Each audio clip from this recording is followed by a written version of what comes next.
but we're actually going to move our workshop up.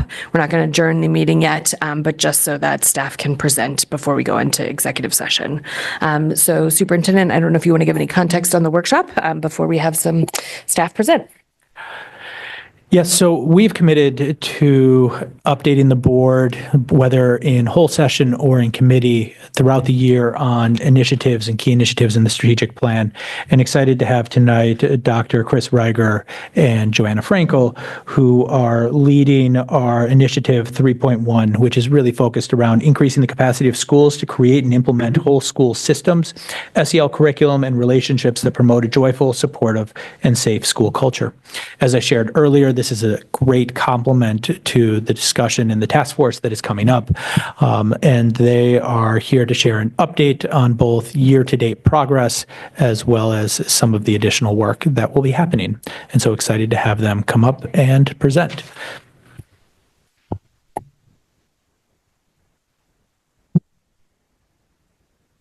Okay, I'm all set. Hi, everybody. I'm Joanna Frankel. I am the Director of Elementary Culture and Climate. Welcome, new board members. Maybe not so new anymore, but first time I'm getting to be in front of you, so welcome. Thank you. So Dr. Reiger and I are going to share some updated data. We had shared a similar set of data in October, so we want to update you on where we stand now, and also share some key actions that we're taking. Sorry. So I'm just going to put this first in the context of the strategic plan that I know you're all familiar with. So this is Strategic Initiative 3.1 that reads, increase the capacity of schools to create and implement whole school systems, SEL curriculum, and SEL stands for social emotional learning, and relationships that promote a joyful, supportive, and safe school culture. These are measures and targets. I'm going to go through these a little bit quickly. And you can see those highlighted. Okay, so two measures we want to share some updated data with you. The first is a percent increase in students with 0 suspensions. So I know the wording is sort of funny because it says increase, right? We're not talking about an increase in suspension. We're talking about an increase in students with 0 suspensions. So our baseline from the 23-24 school year was 96% of our students, and this is elementary and secondary combined, had 0 suspensions. ISS stands for in-school suspension, and OSS stands for out-of-school suspension. So that was a combination of those two. And our current status is we have 97.81% of students with 0 suspensions of any type. And that data is as of December 31st. And our 5-year target is 98% of students. You can see we're on track. And then the second measure is the percent of students hitting 70% on the Tier 1 tiered fidelity inventory. And I'll just explain that that is a measure of fidelity to a PBIS framework. PBIS, we have a lot of acronyms in our world, is positive behavioral interventions and supports. And so our baseline, we had 67%. Again, this is elementary and secondary schools combined. Currently, we're at 71%, and our 5-year target is 100%. So, sorry, the data that we're going to share tonight is, again, through December 31st, 2024. So I'll share attendance data. Dr. Reiger will share more about our suspension data. First, it's just important to explain what chronic absenteeism means. So absenteeism is a measure of how many days a student misses throughout the school year. But when we talk about chronic absenteeism, that's defined as students who've missed 10% or more of their school days. And those are absences for any reason. So that includes excused absences like illness.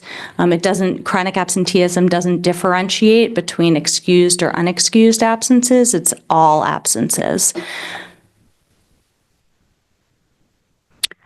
So you can see here, our 5-year target per the strategic plan is 15% or less. We're reaching for 15%. So you can see the difference here by our school bands, elementary, middle, and high. This data shows chronic absenteeism rates across our elementary schools. You can also see some differences here, and a lot of that is accounted for various, the differences in our demographics in our schools. And in the appendix of these slides that you've received, you'll see data broken out by subgroups. And so we can cross-reference that onto this slide. These are our middle school chronic absenteeism rates. So you can see trends are pretty similar here. And then this is across the high schools.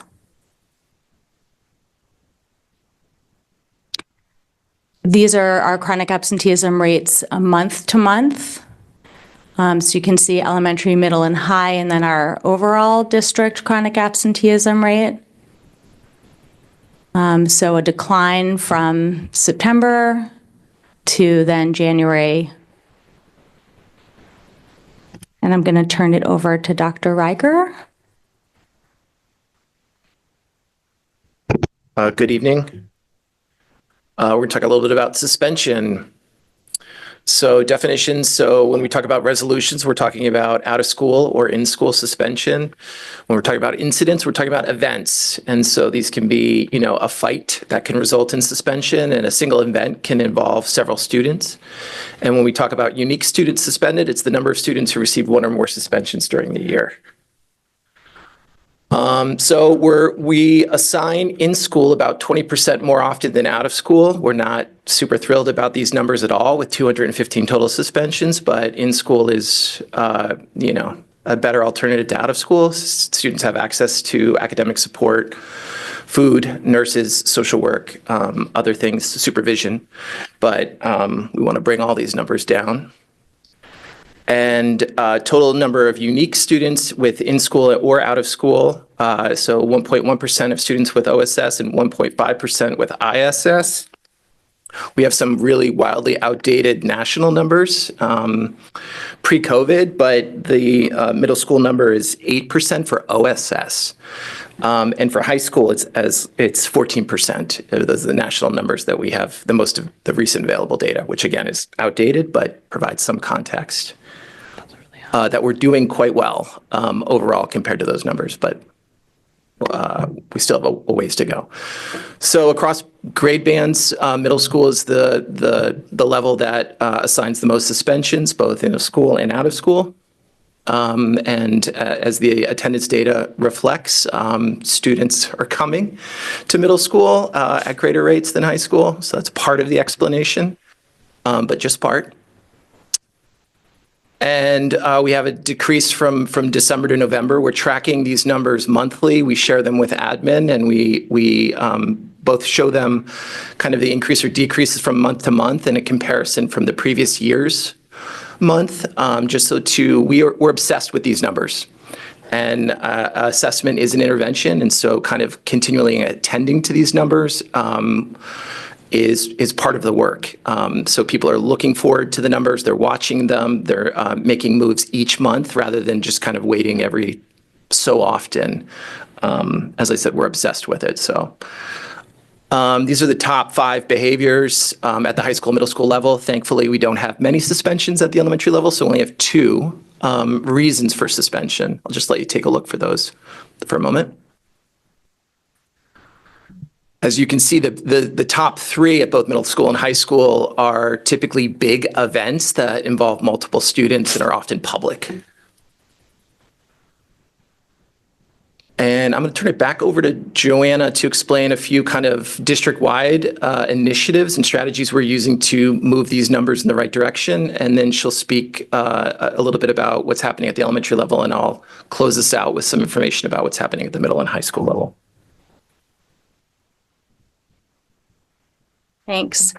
So we wanted to start by highlighting 4 of our main strategies as we address strategic plan measure 3.1. So the first is the use of our culture and climate coordinators, and we're so grateful to have those positions in our schools this year. They're really key levers to implementing the strategies that we've outlined. They're leading PBIS teams, participating in student support teams. They're key people in our attendance initiatives, and really out in the building, in the hallways, in the classrooms, on, at the elementary level on the playground. And so supporting strategies around the use of morning meeting and advisory and crew as that sort of tier 1 universal place for teaching and building community in our classrooms and schools. Those folks are delivering key professional development. They're coaching staff. So I really can't say enough about how much we appreciate having them in our schools. Second effort is around strengthening our implementation of positive behavioral interventions and supports across tiers. So that means tier 1 at the universal level, so doing teaching for everyone in our schools, and then really targeted supports for students who need more intervention and more support. The next is around attendance and belonging. And so we've pushed out professional development in our schools. We've partnered with the attendance organization Count Me In. That's a sort of local arm of Attendance Works. We have implemented teaming structures this year so that it's not just one person who is reviewing attendance data regularly and making plans, but you've got a team of people around the table that are all, working towards improved attendance. I'll talk a little bit at the elementary piece around some specific strategies we're using for attendance. And then enhancing our social emotional learning instruction. So using restorative practices, additional professional development for staff on what that means. And then using explicit teaching practices, routines, procedures, so students know what to expect.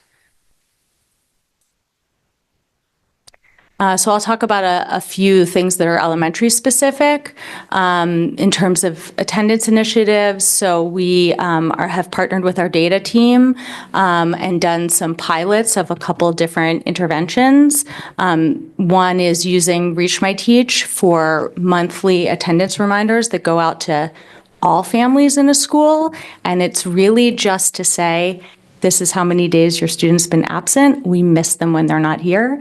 So there's a lot of research to show that just putting that number in front of people, I know for myself as a parent, when I see it on the report card, I'm like, he's missed that many days of school. I didn't even realize it.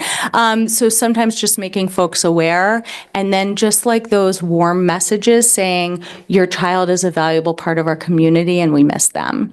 And we're also using that same strategy at a couple other schools, but with physical postcards. And then we'll collect some data on how those all work. Continued partnership with Count Me In, which I mentioned, and the teaming structures. And then in terms of universal supports, so I think you all have seen our beginning of year and middle of year academic data at the elementary level. And so in our mid-year walkthroughs, we included some look-fors that were particularly around the culture of the classrooms. So we were looking for things like, are the expectations posted? Have teachers taught routines and procedures?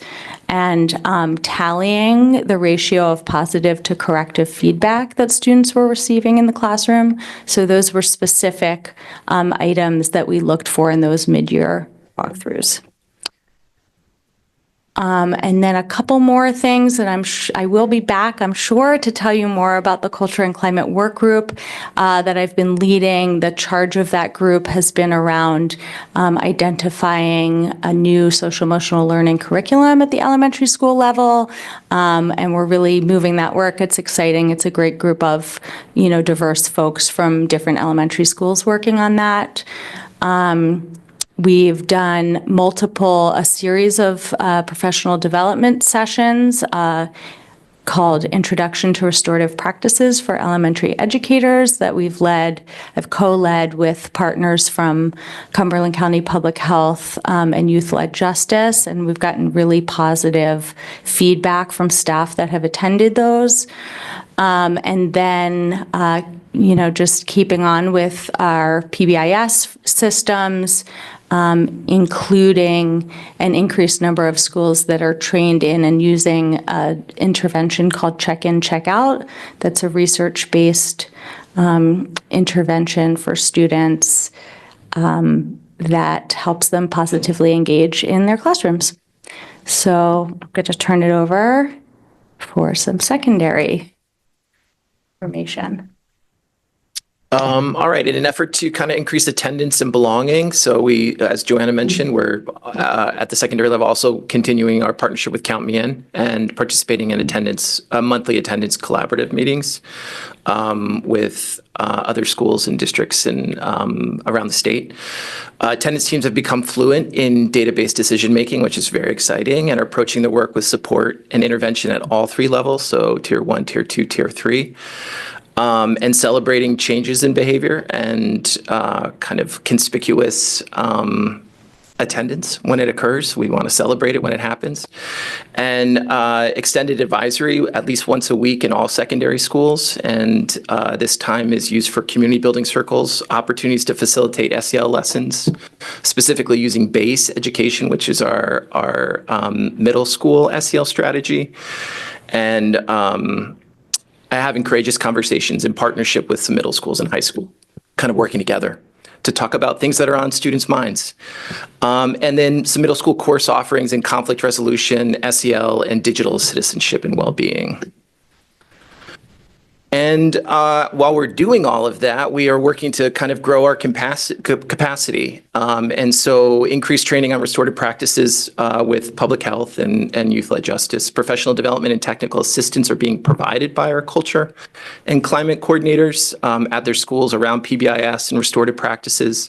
All of our middle school culture coords are certified trainers in the International Institute of Restorative Practices for Educators series. And they've been turning that around and providing that during Wednesday PD times for their colleagues.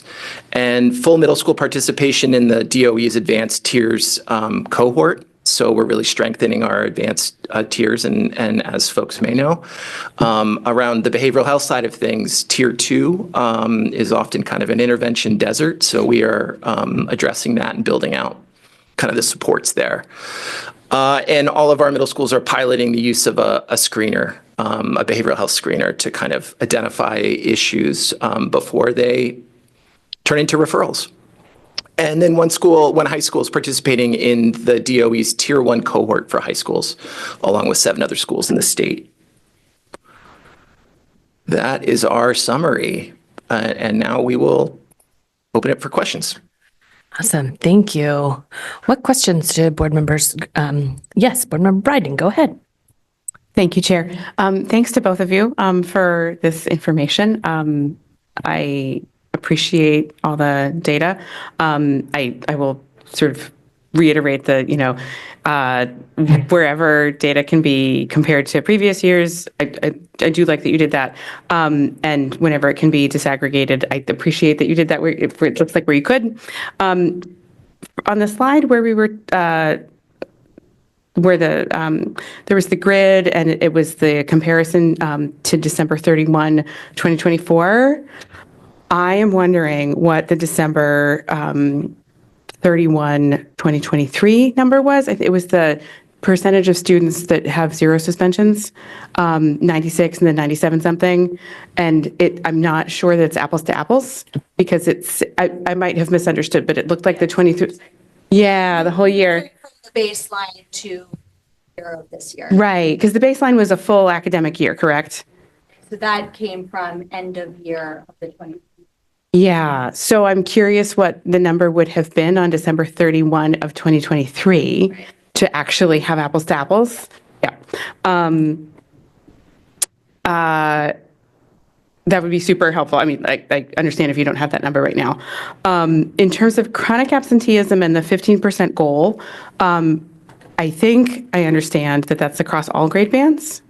So I mean, it would be so great to be able to get high school down to 15%. I'm curious, if you could talk a little bit about whether that's just completely unrealistic, or are we just going to try and achieve a number on the backs of the little kids who are showing up at school? And then I don't want to have us say, cool, 15% across the board, and we still have a high school rate at, 29%. So I welcome your quick thoughts on that. I don't, I mean, they are different animals at the elementary and the high school level. Yeah. And so I think it's imperative that we have a district-wide goal, but I do think it will take us longer. I mean, as you saw, Yeah.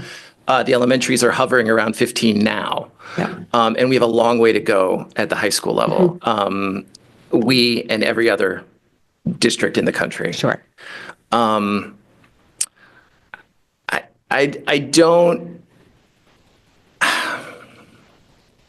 don't know if it's possible, in that we can't anticipate what we didn't anticipate in the last 6 years I've been here in Portland. So, where we took, I don't know how long we'll recover. It will take for us to recover and get back to baseline, like pre-COVID numbers. I don't know. So I'm not sure I can answer that. Oh, no, Yeah. I appreciate Yeah. the candid opinion. Absolutely. In terms of professional development, and I think, Joanna, this is something you were talking about, I'm curious how that's being received by staff, whether it seems to be resonating, and whether it seems like the professional development is, whether staff is finding it useful and like incorporating, into the day-to-day existence. Yep. Yeah, I can speak a little bit about the restorative practices PD, and again, I'm speaking for elementary. So there's professional development that we're pushing out to everybody, but the way that this intro to restorative practices PDs, we've now done 3. It actually came out of staff asking for training, and so. Chris and I worked together and pulled in our partners from Youth-Led Justice and Cumberland County Public Health. And we held the first one at one of our schools. And then people kept asking for it more. So now we've done it 2 other times, and we've held them at different schools after school to make it more accessible for folks. And we offer salary contact hours. And so I'm like, we'll keep doing this as long as people are asking for it. The thing I think that's powerful about this PD is that it's run as a circle. So it's not sort of like a sit and get, it's actually like an experiential PD where people sit in circle and do circle practice together. And I think that's the power of it. We know, like with adult learning theory, that you can't just like tell somebody something once and then they immediately implement it. But I think having people have the experience of doing circle practice together is actually like where the power is. Yeah. Okay. 2 more quick questions. And these have to do with sort of the end of the presentation, so probably more secondary. So the first of these last 2 questions has to do with middle school and high school in terms of attendance and belonging. It sounds like, I really appreciate, the strategies that you were talking about. I'm curious to what degree part of the activity is to ask students, what's your favorite part of school? And be able to like identify when you're here, why are you here? Like what's getting you back in the door, and being able to sort of leverage that. I'm curious if that's happening at all. Around attendance, yeah, Yeah. I think, yes, all of our attendance teams are spending time interviewing students and families Yep. about what the barriers are to attending.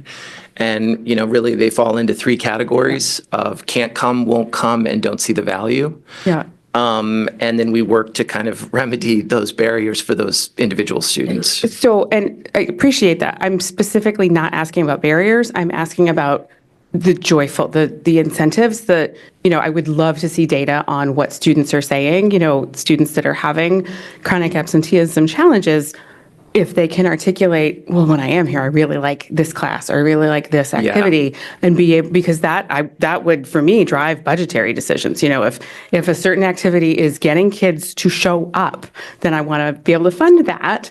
And so I don't know if that's data that already exists, or if it could exist. I would really appreciate it. Yeah, I think that's great. Yeah. And we do a spring administration of the school climate survey, which is, depending on the level, a 9 or 12 item valid and reliable instrument that we can add questions to. Okay. None of them are about that, what you're asking at specifically. It's very general. Do I feel safe? Do I feel welcome? Do I have an adult here that I connect with? Yep. Do I feel like adults have high expectations for me? Do I get recognized for doing well? Yeah. But the specificity that you're talking about, I think, is important, but we don't, from a district perspective, ask for that information. Okay. But we Okay, can. someday. Yes, Okay, but we super. can. Yeah. And then my last question, thank you. My last question is, you mentioned a screener to prevent situations moving into a referral space. I'm curious, when that screener identifies something, just a sentence or two on what are the strategies to keep that from moving into the referral space? Yeah, well, as we build out our advanced tiers, we want to, the whole time we're trying to strengthen our fundamental kind of foundation.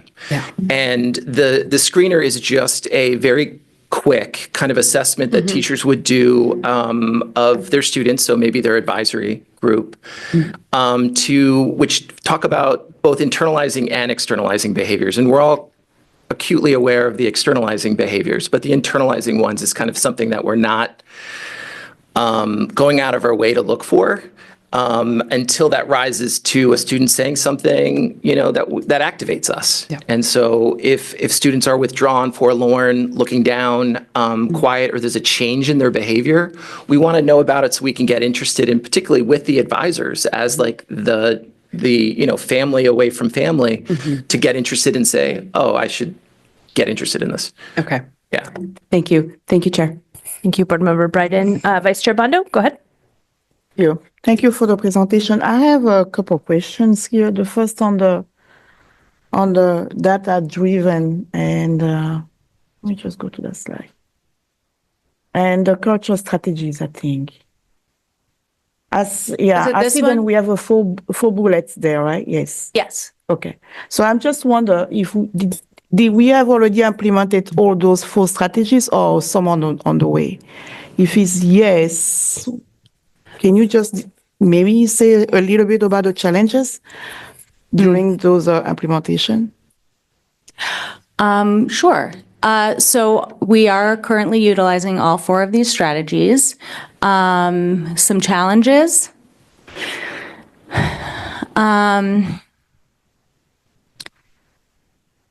Well, time is always a challenge, right?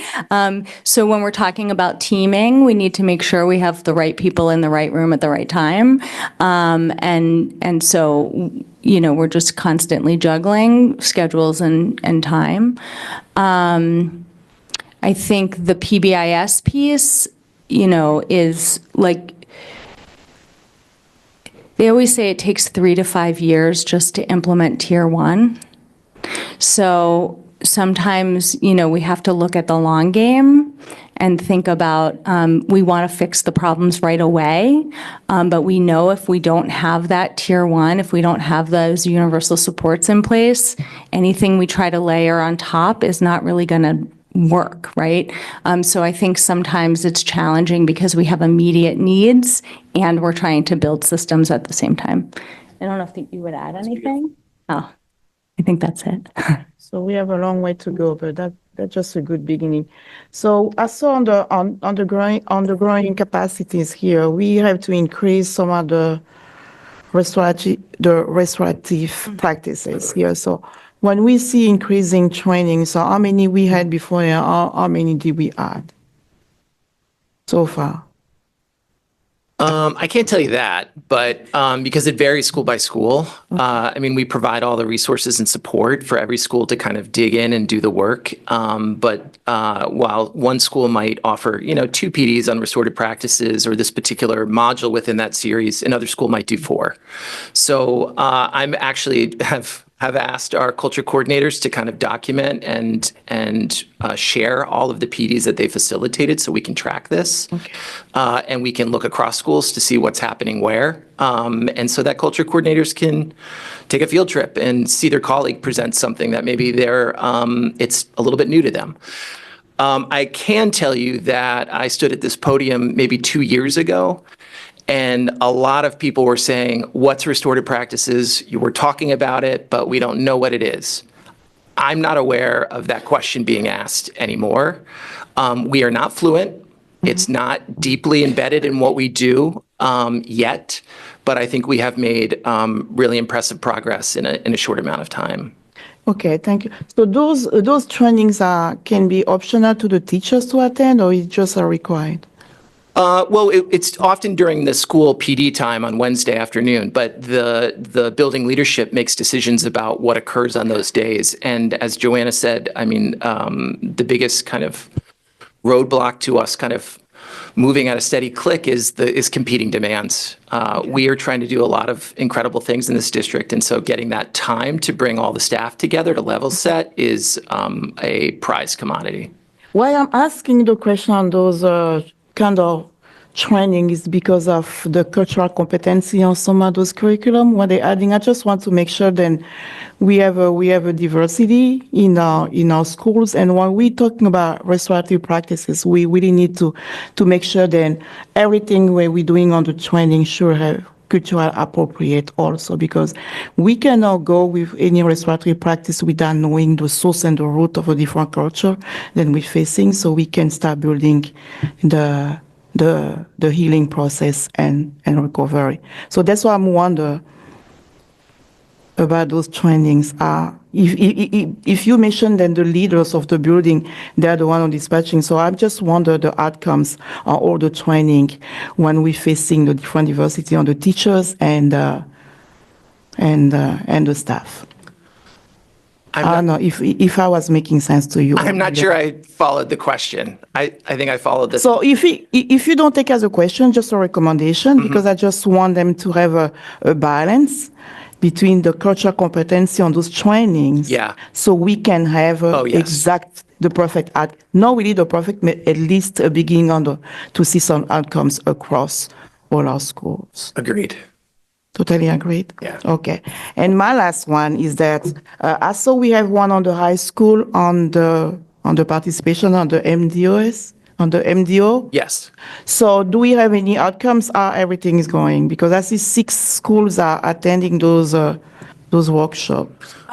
Yeah, we have one at high school. So I just wonder. 3 elementary and all 3 middle schools are participating in the DOE's advanced tiers cohort work. And so once a month, we and members of those school teams go to Augusta, and we have a working session all day to move that needle on what's in place at the advanced tiers. Okay. But there's one high school that is participating in a different cohort, which is just tier 1, and just for high schools. So what kind of feedback do we have as outcomes going on there? Well, we'll have data for you in April when we conduct the TFI again, and I anticipate we'll have made a significant jump. Okay, great. I look for it. Thank you so much. Thank you, Chair. Thank you, Vice Chair. Board Member Opperman, go ahead. Thank you, Chair. Thank you for your presentation. I read it ahead of time because I knew I was be running in late. I got a couple questions.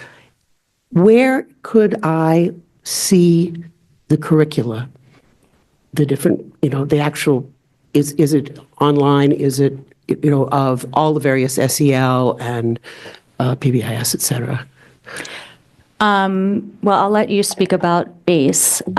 So currently, at the elementary school level, we use Second Step, but we're in a process to select new SEL curriculum.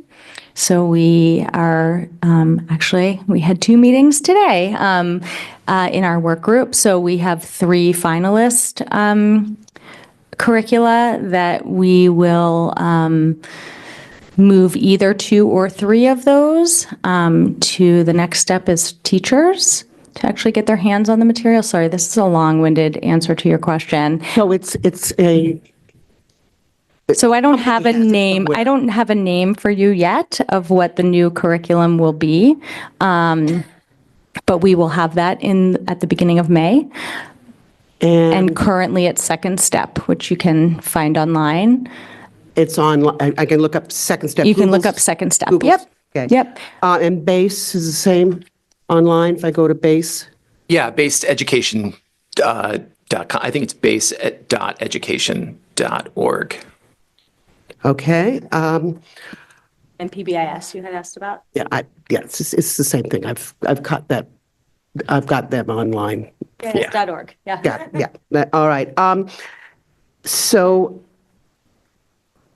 in implementing all these things, and we're talking about having them in elementary classrooms as a particular time of half hour, is it about 15 minutes, whatever it is appropriate for elementary students, or the advisories at the other levels or crews or whatever. So my question has to do with the comment that I had from a couple teachers on the elementary one, is that there isn't time. You're just exactly what you said. There isn't time. And so the question I have, is there a way of breaking up the pieces so that on a particular day a teacher might reinforce one idea, and so that it's mixed in with all the other stuff? So that, go ahead. Yeah. So the expectation right now is that that SEL curriculum is taught once a week during morning meeting. So all elementary classrooms should have morning meeting 5 days a week. Usually the lessons are about 20 minutes. It's something that we are factoring into our curriculum selection process, is what is the expectation for time and frequency. And we want this to be all the time, right? So just because you teach a lesson once a week for 20 minutes, it needs to carry over. So the idea is that you're weaving in the language, the tools, and the strategies all throughout all day, during your academic blocks, during, all times of day. Great. So I guess for both of you, kind of relating attendance to when SEL is taught, it'd be interesting to know how often are students late to morning meeting, or if you have the breakdown in the attendance schedule, how many students are, for whatever reason, whether they skip or late or sick or whatever, are not in their advisory at the high school level. I just wondering, in the break, my question had mainly to, when are they absent in the part of the day, and why? You don't know, but I guess it's a rhetorical question, saying, would you figure it out, please? Tell me sometime. Because I think from what I've heard, is depending upon when things are located in the time of day, people may or may not attend at the high school level. And at the elementary level, it's just, getting the student that has having a hard time getting to school might miss a lesson in SELs, which is, so you're going to get hurt on that. And so I would be interested to see that was observed and thought about as you're doing it. Okay, we heard today about the ladder of expectations. I don't know how a ladder of expectations fits into these various programs of PBIS or tier at all. Because I wonder why it hadn't been there before. Not my. Yeah, I'm not. To be honest, I'm not familiar with the work of the task force that was announced. And there is a progressive discipline policy that agreed upon at the middle school level that they're working to implement. But that work typically comes out of a PBIS team at the building level. And then we did some calibrating at the middle school level so that they have kind of a shared version that felt good to the three. But that's part of the work of a PBIS team or a school culture team, is to say, what do we stand for? What are our expectations? How do we teach those expectations? And if our values are respect, responsibility, and perseverance, which are all three, the same three at the middle schools, it's like, what do those mean in the cafeteria, at arrival, at a dismissal, at a athletic event? So each school is kind of owning that work. I do think it's on us to kind of do the calibration and bring people together so that if a school goes from King to Lyman Moore, it's not like traveling abroad. There's similar language, similar expectations. The high schools are a little bit less aligned at this point, and so that takes a little bit more work. But all of our schools are working to kind of articulate what are the clear expectations for students in context?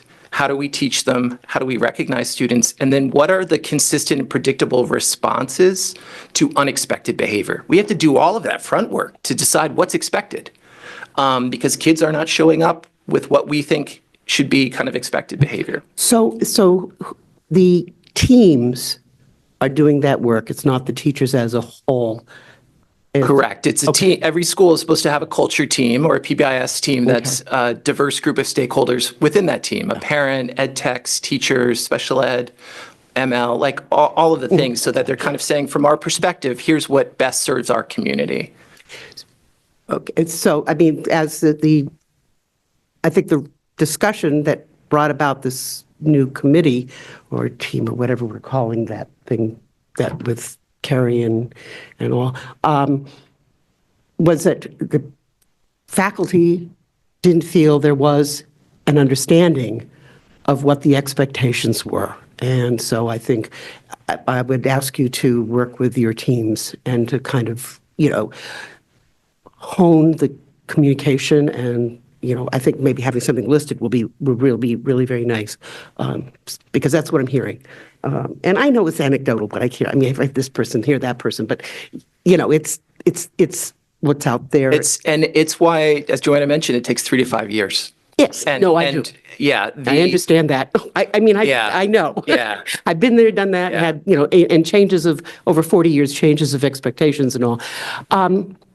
One of the things I do remember when we were going through this process, when I was a teacher, that we asked the teachers, we teachers were asked, who do you know and recognize and could speak to in the hallway? So that the identification of students who are not being recognized in the hallway, do you do that? I think they do a version of that at the elementary level, if you want to. Yeah, elementary, they're all together and somebody knows you because you're in the classroom, but go ahead. Oh, did you want to hear about secondary? Well, I'd love to hear your stuff too. No, I was just going to share that it's not like a consistent practice, but I have definitely seen multiple of our elementary schools do some version of that, where like you put everybody's name up and staff go in and they put a dot next to kids they have connections with. And that's, this school climate survey that we give once a year and twice a year for our schools in the cohort, it specifically asks students about, is there an adult you can go to if you need help? And that's part of our strategic plan measure, that we're trying to make sure that all kids have somebody they can name. Right. And why I think of turning it the other way around, because then it becomes identified for those that don't, whether the student feels that way or actually the teachers feel that way. What's happening at junior high or middle school and high school? Well, advisory is the vehicle for that. I mean, that's the default, is that your advisor is the person who has eyes on you and is meeting with you and ideally sitting in a circle with you once a week and understanding kind of who you are as a student, as a whole person, and sharing some of the things about themselves so that they are kind of poised to detect changes in behavior and say, something's off with Joanna today, and I'm going to get interested in that. So the kind of, during COVID, we had the identified point person, Portland Schools point person. And because we wanted to make sure every student had an adult. And at the secondary level, it is the default kind of person is your advisor.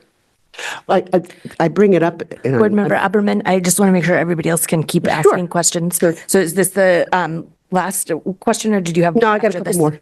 Okay, so I why will don't you be finish quick. this thought, and then we'll get everybody else, and we can come back if we still have time. Okay, let me finish this one, though. Yeah. So I think you need to be more consistent on that and really make sure that you see as they wander in the hallway, because this little circle piece is very small. I'll hold. Okay, beautiful. Other questions and comments? Yeah, Superintendent Fitzgerald. Yeah, student representative. Go ahead. Hi, thank you for the presentation. I just have a question about the advisory meetings for the high school.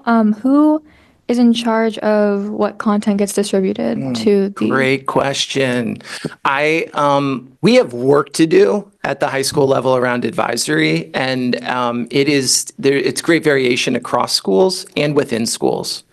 So while we kind of asserted this year that every secondary school is going to have a 45-minute advisor at least once a week, who kind of owns the content of that time is different. At the middle schools, it really is our culture coordinators in collaboration with administration.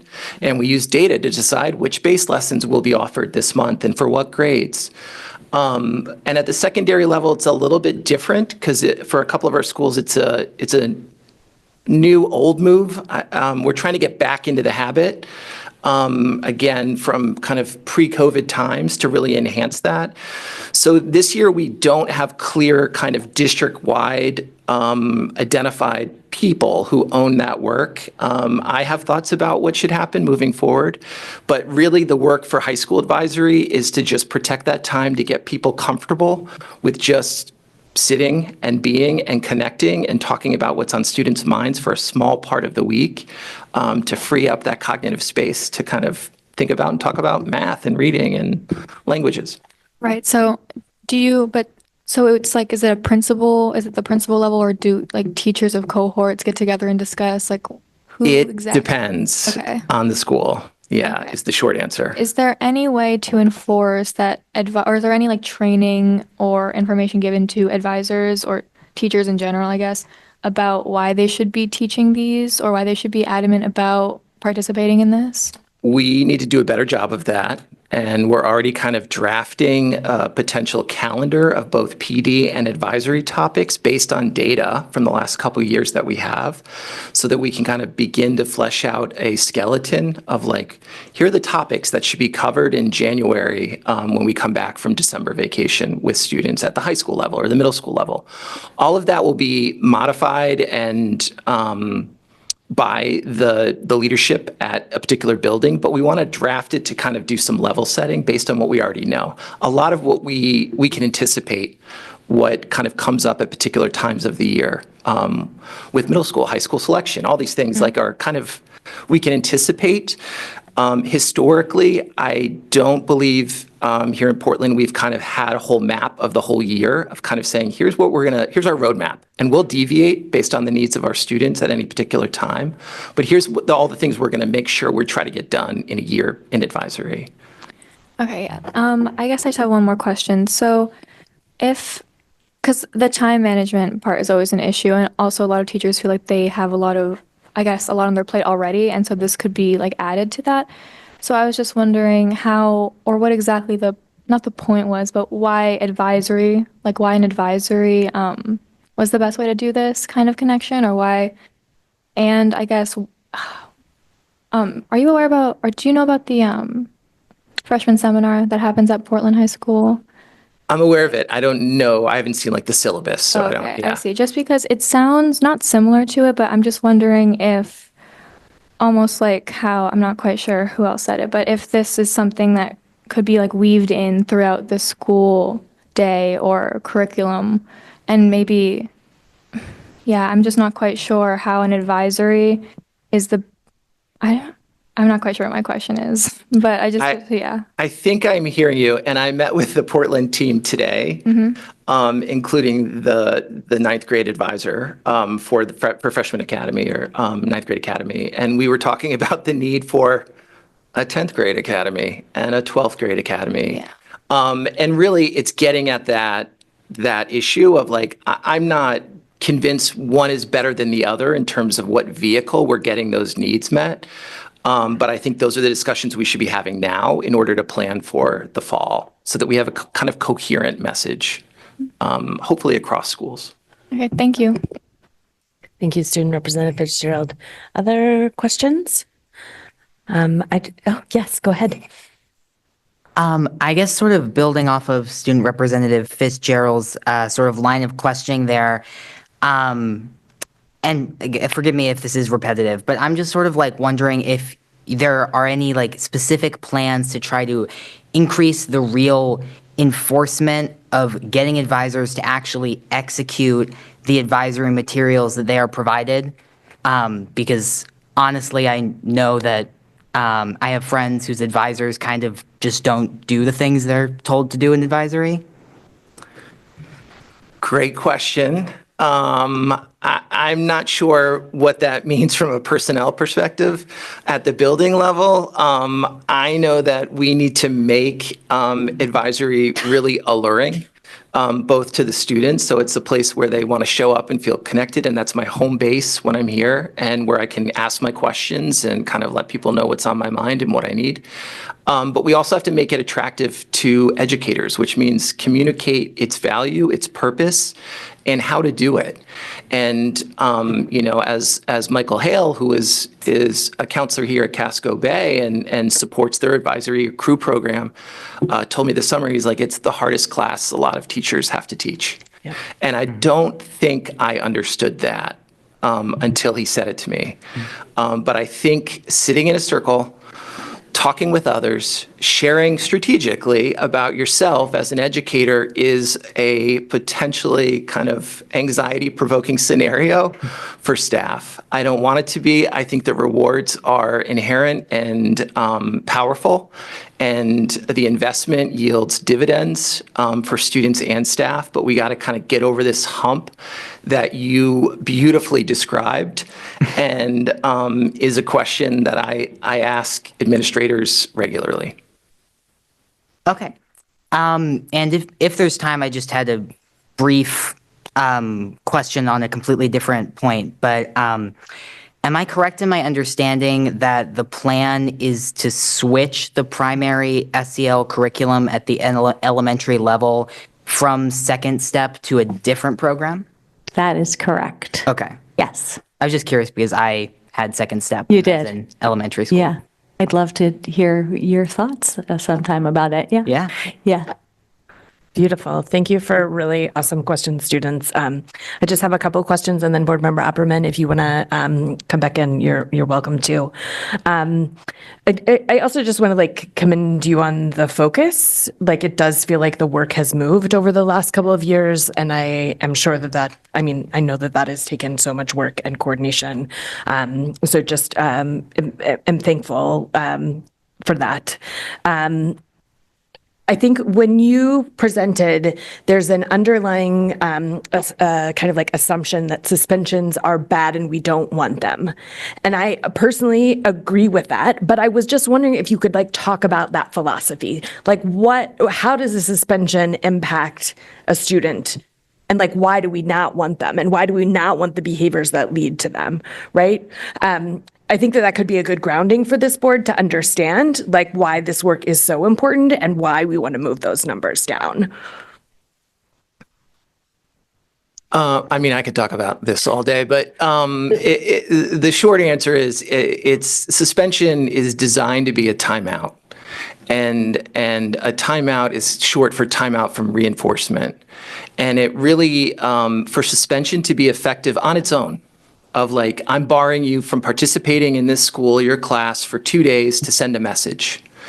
The assumptions there are that school is in itself reinforcing. The environment is something I have a sense of mastery, a sense of belonging. I want to be there. That's not the case for all students. It also assumes that students have the skills that they did not utilize in that event.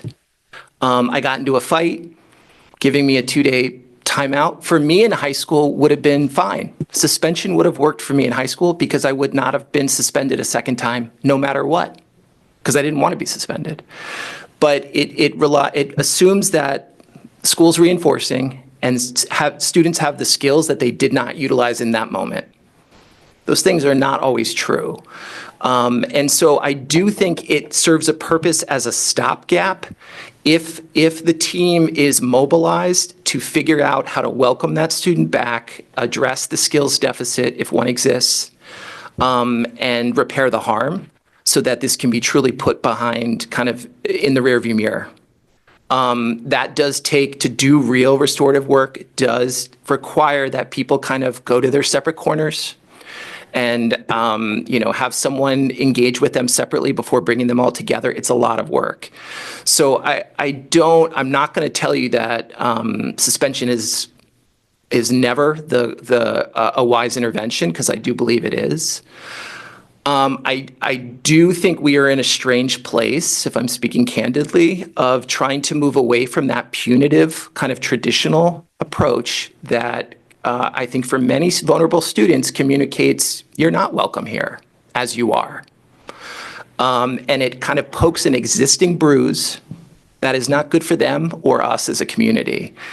So I worry about it.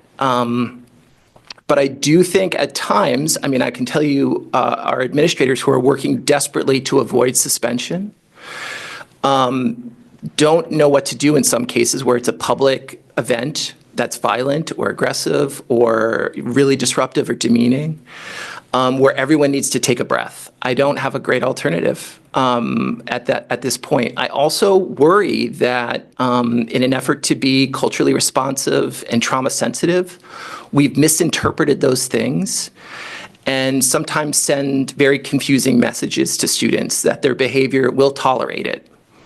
And I don't think we've kind of drifted from what we should be doing, because I do think while I appreciate and endorse endless second chances, I don't want to send young people out into the world who will immediately get fired and will be confused as to why endless second chances are not available at their job or at their college or wherever it is. So I think we're in a kind of strange adolescence with this kind of move away from I have great respect for the adolescent stage of development, though. I don't know it's done. Yeah. I could talk about that for what we should be learning from teenagers. Trust me. But I think we're in a strange space where we're trying to figure out and calibrate. What I deeply appreciate, and where Joanna and I feel a lot of gratitude for this work, is that we're doing it. We are struggling with it, and it doesn't feel good, and we're making decisions that we don't feel great about, and we don't know if we're doing harm or teaching at times, but we're asking the right questions and we're feeling the right feelings about it. So I am optimistic that in another 2 years, we will kind of emerge from that. I just made that up, but don't hold me to it. But hopefully it's sooner, where we can kind of articulate what our philosophy is and how progressive discipline kind of plays into that. But I am very worried about what I think a lot of educators ask for, and I have great empathy for this, where they want clear, consistent consequences. And I just want to say in front of everyone, I don't think that if a student does this, they should get that. And that is a very common request or demand among folks who are on the front lines in our schools. I think that the process that should unfold after an event where a student behaves in an unexpected way, that's a euphemism, of course, for problematic or disruptive or dangerous, but a process should unfold that is predictable and consistent and not a surprise to anyone.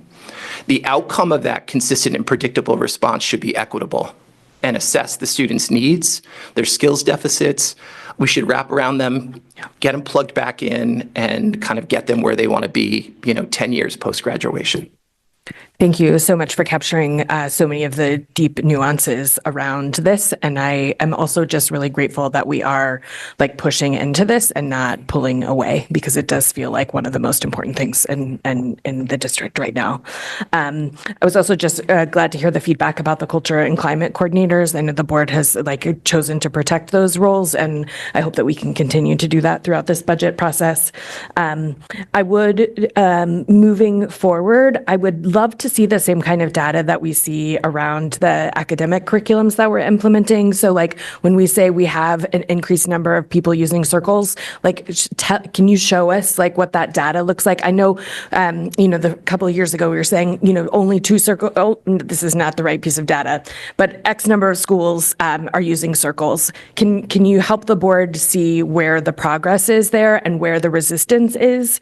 Not just circles, but like the other practices that you were saying and the look fors. Like I think that this board is very interested in the data telling us the stories a little bit, in addition to the anecdotes. And can we please have the suspension data disaggregated by the same factors that we use in high school choice? That would be great, or high school preference.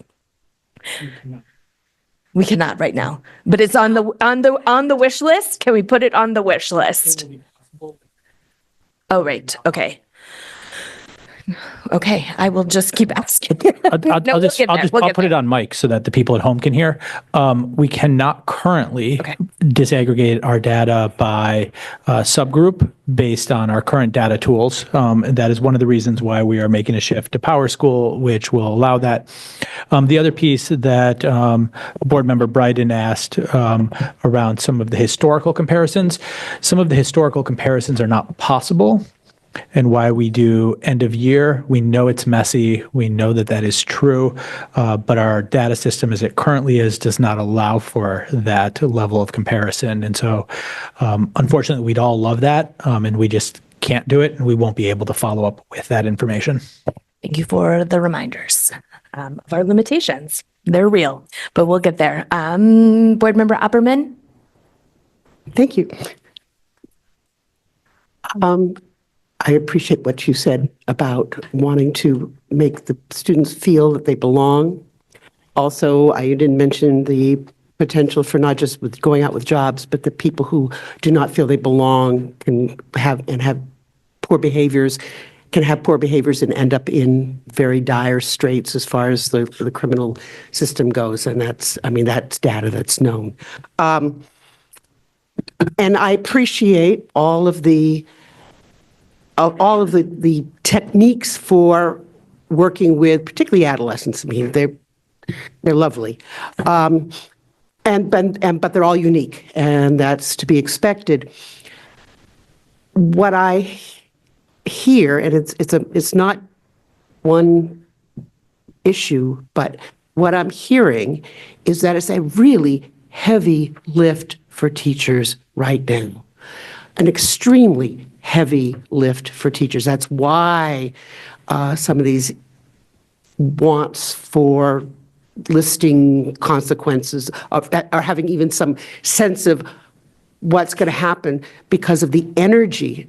I know that restorative justice works really well if you have the time and the cooperation of parents and all. But, again, I would ask that as you develop these and are kind to the teachers as well, to have their expectation of what they can do within their means of their day, and support them in their efforts to do this. Because I think, I'm not sure how many of them know the same kind of data you're asking for, how many have actually been through restorative justice practices training, how many of them understand the philosophy of that really, not just a quick shot, like you said, the adult ed type thing it's a different ballpark. So I think when you come back, I'd love to see the data of that Chair Lentz asked, but also on the attendance, particularly at the high school, when and in the day, how frequently at different times of day, so that maybe we can get a handle on that. It would be appreciated. And to know how many teachers are actually feel they understand restorative justice, the number of people who do that. And I'd like to hear some good stuff. Thank you. Thank you. Any last questions or thoughts? I would just like to ask that maybe we could do a circle at the next board retreat to let board members experience the restorative process for those that maybe haven't. So I'm just going to put a pin in that and we can circle back for the summer. Beautiful. All right. Thank you both very much.